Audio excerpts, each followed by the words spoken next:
Hola chavos, vamos a dar paso a la clase 5B, a la segunda parte de la lección 5, que tiene que ver con la función de luminosidad. Les comparto mi pantalla. Aquí puse también que tenía que ver con la función de masa inicial, pero en realidad esa parte de la función de masa inicial la vamos a dejar para después. Este es, digamos, un poco nada más hacer el formalismo relacionado con la clase anterior, con la paradoja de Olbers. Bueno, empecemos por recordar lo que vimos en la clase anterior sobre lo que es una función de distribución. Una función de distribución de probabilidad nos indica la probabilidad de que una variable aleatoria X tenga un valor dado en un intervalo, ¿no? ¿Cuál es la probabilidad de que X se encuentre en un cierto intervalito? Bueno, es lo que es la función de distribución. Tenemos también lo que es la función de distribución acumulativa, que sería la integral del anterior.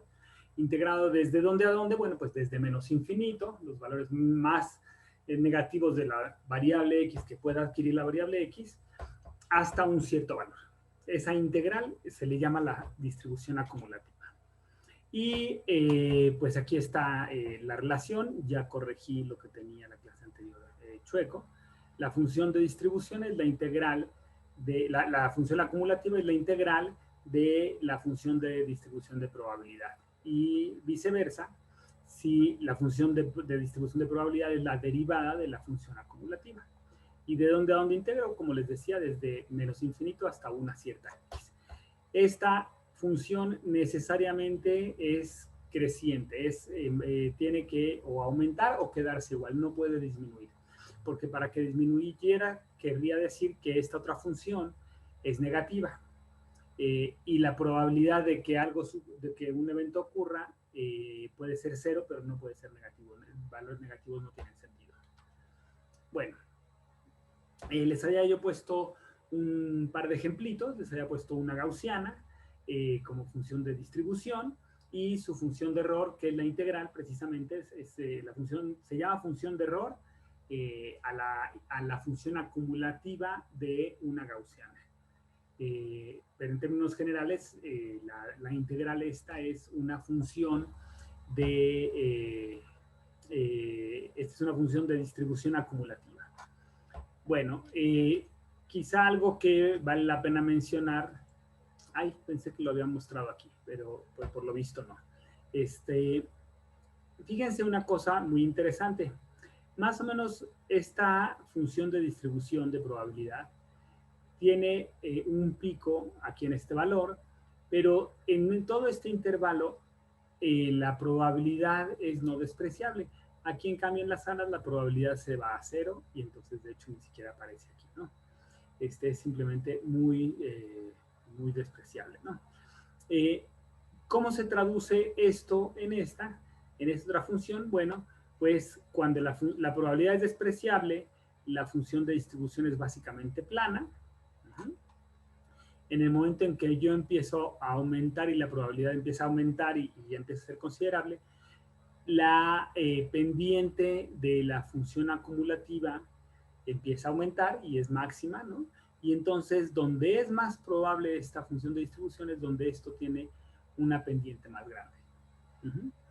Y luego, finalmente, empieza a decaer la probabilidad y eso se traduce en que se aplana la función de distribución. Como comenté la clase pasada, en el caso de la función de distribución acumulativa, el valor mínimo es 0, el máximo es 1. Estas etiquetas están mal, error mío no haberlo corregido. Y en el caso de la función de distribución, el chiste es que la probabilidad esté integrada, digamos, esté normalizada a 1, que el área bajo la curva de esto sea 1. En el caso de la gaussiana, el factor de renormalización sería este de aquí, para que esta integral desde menos infinito hasta infinito me dé un 1. Bueno, hay algunas funciones de distribución que ustedes ya conocen. Está la función de distribución de Maxwell-Boltzmann, que nos da la probabilidad de que una partícula, dada una cierta temperatura, que una partícula en un gas esté en un intervalo de masas entre v, perdón, de velocidades entre v y delta v. Tenemos la función de distribución de Boltzmann, que nos dice cuáles son las poblaciones relativas entre dos niveles electrónicos de un átomo, y es una función que depende de la temperatura y también depende de la diferencia de energías entre estos dos niveles. Está la función de Saja, que es una generalización de la función anterior, de la función de distribución de Boltzmann, pero para el caso de los niveles de ionización de un átomo.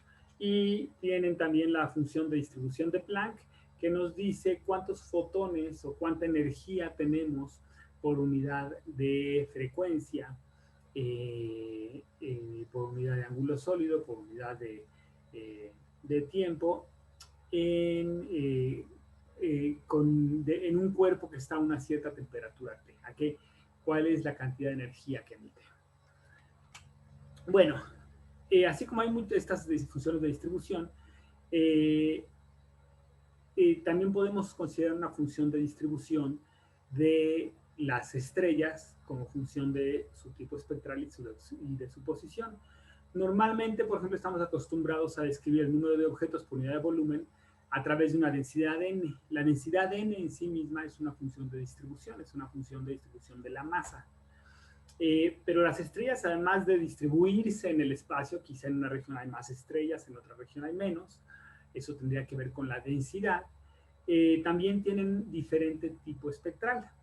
Y entonces podríamos, digamos, plantear una función de distribución de probabilidad que dependa del tipo espectral y de la posición. Pero en términos generales, esta también la podemos separar en una función, bueno, perdón, antes de eso, ahorita la separamos.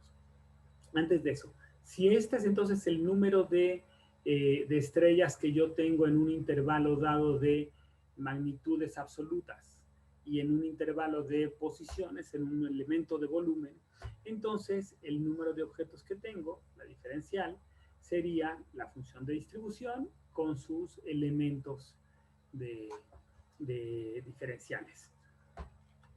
Bueno, entonces pensemos en esta y ahora sí separemos, digamos, las dos partes de esta función.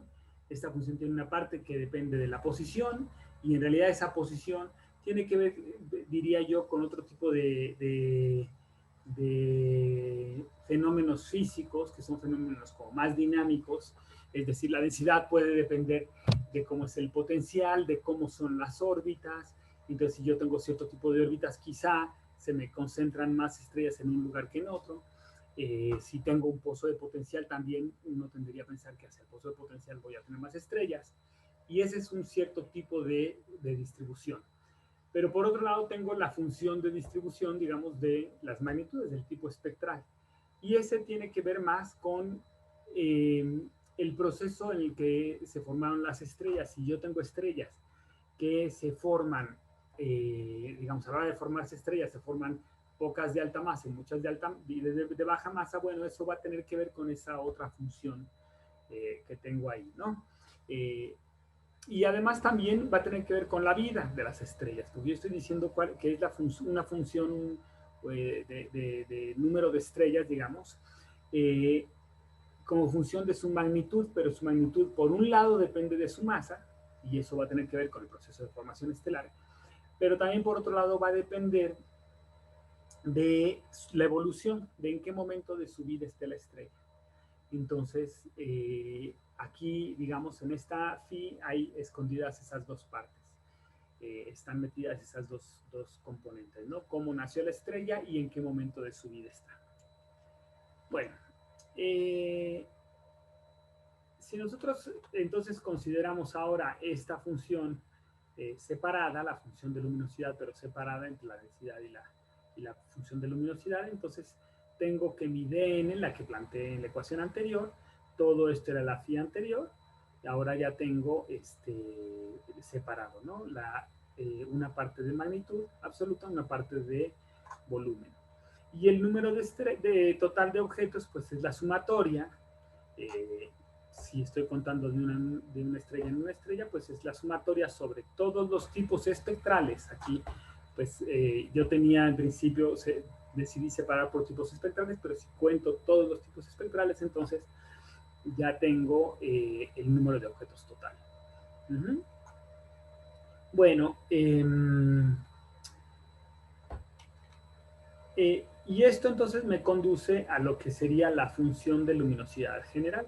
La función de luminosidad general es la sumatoria de todas las las funciones de luminosidad de cada tipo espectral. Es decir, yo puedo contar cuántas estrellas tengo de un tipo espectral, estrellas G, estrellas K, estrellas M, estrellas O, y eso me da, digamos, funciones de distribución individuales. Si yo sumo sobre todas estas, entonces ya tengo la función de luminosidad general. A esta de aquí se le llama entonces función de luminosidad por tipo espectral. Bueno, entonces aquí de este conjunto de ecuaciones que les acabo de presentar, me quedo con la segunda. Ajá, es el número de objetos que tengo, pues es la función de luminosidad veces la función de densidad. Y entonces, déjenme separarla tantito, abrir cancha. Y entonces aquí lo que podemos notar es que esta función de tipo espectral, por tipo espectral, depende de la magnitud absoluta. Pero en realidad uno lo que mide pues es una magnitud aparente, m minúscula, y en principio, bueno, pues la relación entre estas dos pues tiene que ver con el módulo de distancia cuando además hay extinción. Y la extinción además a su vez depende de la distancia al objeto. Es decir, yo si tengo un objeto cercano seguramente o muy probablemente va a tener menos extinción que si el objeto está lejano.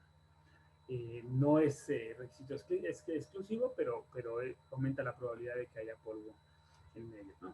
Entonces, en términos generales, yo puedo transferir esta phi de s de m mayúscula, puedo decir que esta phi de s es una función de la magnitud aparente, de la distancia y de la extinción, que a su vez depende de la distancia. ¿Ok? Todo lo demás es lo mismo que ya teníamos acá. Aquí tenemos el diferencial de magnitud, tenemos la densidad y aquí separé el elemento de volumen en ángulo sólido r cuadrada de r. Este es el elemento de volumen. Bueno, una cosa interesante pues es que la derivada, digamos, de m, digamos, dm en dm chica, tienen el mismo signo, de hecho son uno, ¿no? Tienen el mismo factor por delante. Si yo paso esta para acá, entonces ambas derivo m respecto de m grande y me queda un 1 porque la pasé para acá. Y viceversa, ¿no? Si paso para acá, derivo m y también como esta pasó como negativo, de todos modos el diferencial, la derivada de una magnitud respecto a la otra es 1. Entonces, yo puedo convertir finalmente esta ecuación de aquí, la tercera, la puedo convertir en una función donde integro en magnitud aparente, no en magnitud absoluta. Y entonces tendría yo mi función de luminosidad, que depende finalmente de estas cantidades de aquí, de la magnitud aparente, de la distancia y la extinción, veces la densidad, veces el elemento de volumen, veces el diferencial de magnitud aparente. Bueno, déjenme entonces ahora quedarme con esta. Esta cantidad de aquí es el número total de estrellas con magnitud aparente entre m y m más de m. Y esta se encuentra en un ángulo sólido, en una cierta dirección del cielo. Como podría depender de la dirección del cielo, no es lo mismo ver en el plano de la galaxia que ver hacia el polo norte, no es lo mismo ver hacia el centro de la galaxia que hacia afuera de la galaxia. Entonces puede variar mucho dependiendo del ángulo sólido. Y esta otra de aquí, la derivada de n respecto de m, es la función de recuentos estelares. Así se le llama, es una función muy útil. Finalmente cuántos objetos cuento yo como función de la magnitud aparente. Y esta es una cosa que uno puede hacer en el telescopio, o sea, uno toma placas fotográficas en diferentes regiones del cielo y entonces mide las magnitudes aparentes y puede uno decir, ay, mira, tengo tantos objetos como función de la magnitud aparente. Entonces, ese histograma, digamos, es esta A, y esta A, pues está dado por este integral de aquí. Entonces, resumiendo, a esta cantidad de aquí se le llama función de luminosidad y es una función de distribución, es decir, nos dice el número total de estrellas que hay en un intervalo m y m más dm en un elemento de volumen dB. Entonces, aquí tengo el elemento de volumen, aquí tengo el elemento de magnitud. Esa función se puede separar en dos partes. Por un lado tengo la función de luminosidad por tipo espectral, y esta es una función que depende, como comentábamos hace rato, del proceso de formación estelar y de la evolución estelar. Digamos, depende de las propiedades de la estrella, básicamente. Por otro lado, tengo esta n que depende de la distribución, que es la distribución de densidad, es la densidad física, ¿no?, que uno conoce, la densidad numérica, y esta depende de propiedades dinámicas de la galaxia, depende de un potencial, por ejemplo, y no lo puse aquí, pero sí hay que decirlo, depende también pues de las órbitas, de las trayectorias que han seguido los objetos. Entonces, esta otra parte está más ligada con la cinemática de las estrellas. Entonces, por eso las separamos, porque sus orígenes físicos son diferentes. Y finalmente, me doy cuenta que dn en dm es igual a toda esta integral, y eso es nada más y nada menos que la función de recuentos estelares.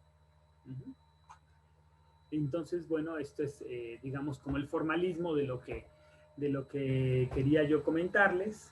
Relacionado con la clase anterior, y no quería que quedara tan larga la clase anterior. Aquí lo que entonces quizás es importante comentar es que esta es la cantidad que uno cuenta cuando se pone a medir placas fotográficas, ¿sí? Y que si uno en principio pudiera decir, esta estrella está a esta distancia, esta otra estrella está a esta otra distancia, etcétera, entonces podría uno empezar a construir esta función de aquí, esta de aquí adentro. Y hay veces en las que se puede, en particular, mientras más cerca estén del Sol, tenemos mejores estimaciones de la distancia, entonces podemos estimar mejor esta función de aquí e incluso separarla en tipos espectrales. ¿Por qué esto es importante? Bueno, pues porque con estos conteos estelares hemos podido nosotros inferir la estructura de nuestra galaxia, y de eso pues ya nos ocuparemos en una semana más o menos, cómo es la función de la distribución de objetos en nuestra galaxia.